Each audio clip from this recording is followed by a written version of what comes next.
My name is Jake. You'll never hear about me because I look completely normal on the outside. Maybe I'm your coworker, your neighbor. Maybe I'm the guy who sits next to you at church. Or maybe I'm you. Bruh. And I'm battling porn addiction. At this point, we have to start to rethink what addiction even means. Because people who've never experienced this think it's just about willpower or being a bad person.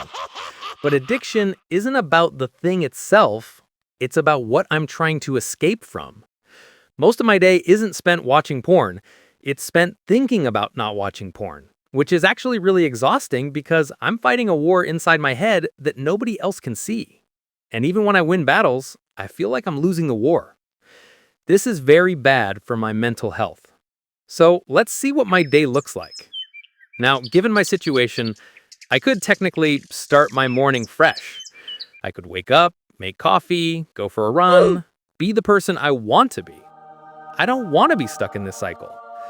But because I woke up at 2 a.m. last night feeling anxious about work deadlines, I'm going to go with something a little bit more familiar. Something that promises instant relief. I really hate this moment. The moment right before I give in. When I know exactly what I'm about to do, and I do it anyway. I hate this moment. What can I say? I'm Jake. I'm a struggling guy. This cycle has a pattern. It's got the trigger, stress, boredom, loneliness. It's got this rationalization. Just this once. I'll stop tomorrow. It's not hurting anyone. It's got this sense of powerlessness, which is something I never thought would define me. But it absolutely does. What you'll start to see with this addiction and everything else in the struggle is how it forces me to emotionally isolate myself from real connection. I don't have to think about vulnerability, intimacy, the hard work of actual relationships. I can exist surrounded only by pixels and fantasy that demand nothing from me. Getting through my day is really hard for me. I've got a couple of strategies. I rotate using them every once in a while, except for this one, cold showers. This one I don't use because it feels too extreme and I just don't want to commit. And did I mention? I have a full suite of accountability apps. I pay for Covenant Eyes, $16 a month. It monitors everything I do online and sends reports to my accountability partner, Josh. It's totally worth it because it adds friction. When I need to use my phone, there's this little voice reminding me that someone else will see. Now, I haven't broken through these barriers yet, but I have found workarounds. When I need my fix, I can find a loophole in about 15 minutes of determined searching. I can easily do that. Now, I don't always relapse. I do have good stretches. My record was 47 days. I was so proud of that streak, obviously. I had support group meetings, my therapist appointments, and when I was doing well, I felt like a completely different person.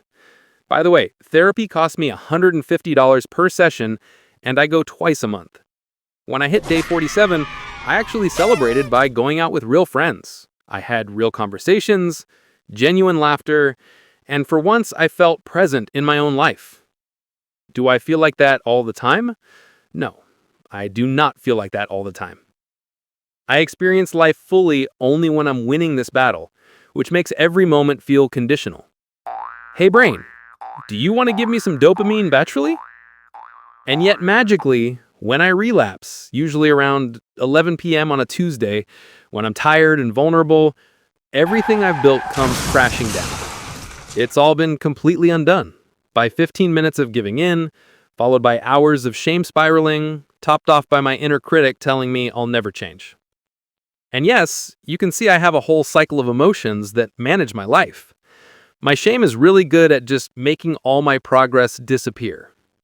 The confidence I built fades, the hope I had evaporates, and there's a bunch of other damage that I don't even see yet. I'm sure all of this costs me relationships, opportunities, self-respect, but honestly, sometimes I'm so deep in the fog, I don't even think about it. I've got my browser open, and my rational mind is putting together beautiful reasons why this time doesn't count. And I'm even doing the mental gymnastics tonight, selected from my collection of justifications I've used 1,000 times before. I don't pay attention to consequences.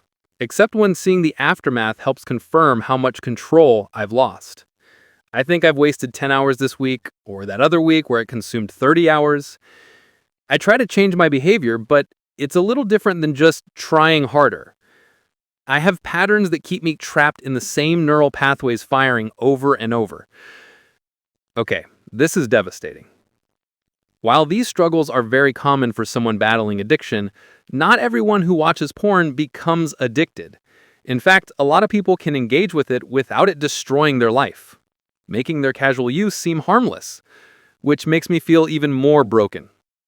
But what we see with Jake is that you actually could lose this much of yourself to a compulsion, and many do. In addition to my therapist and accountability partner, I have a support group that meets every Tuesday night in a church basement. We sit in a circle and share our stories. Some guys have been clean for years. Some relapsed yesterday. I have resources, books like Your Brain on Porn, podcasts about addiction recovery, a meditation app I sometimes remember to use. I'm trying to rewire my brain, which apparently takes 90 days of abstinence just to start the process. My recovery is mostly about addressing what's underneath. I'm learning that I use porn to numb feelings I don't want to feel. Inadequacy, loneliness, fear of rejection. I can't just stop the behavior. I have to heal the wounds that make me want to escape in the first place. Even after working on all of this, I still have moments where the urge hits me like a freight train, and my brain just keeps telling me that one click will solve everything. Recovery isn't linear. It's messy. I'll string together good days, then suddenly I'm back at square one. This relapse cost me my 47-day streak, but it also cost me something deeper. My trust in myself.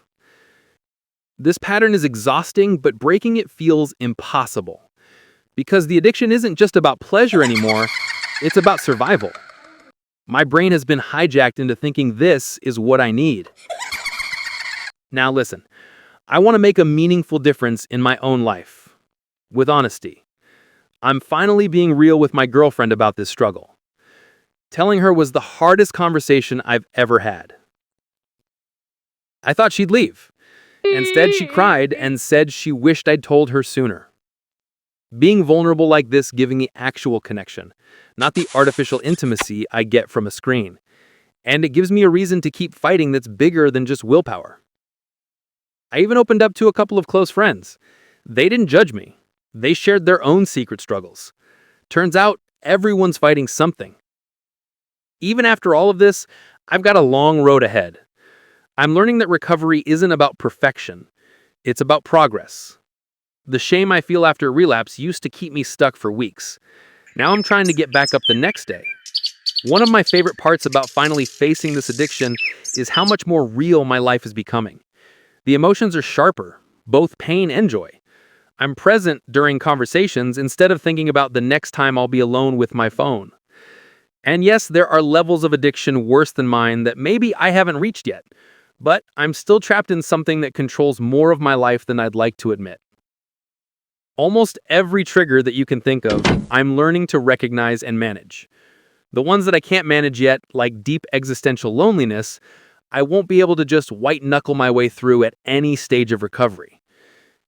I'm vulnerable to relapse from just about any stressful situation that could occur in my life. So long as I stay honest, connected, and committed to the work, I have a chance at experiencing life beyond this addiction. But some days I'm not sure I'll make it. And that's the truth nobody tells you about addiction. You live with the uncertainty forever.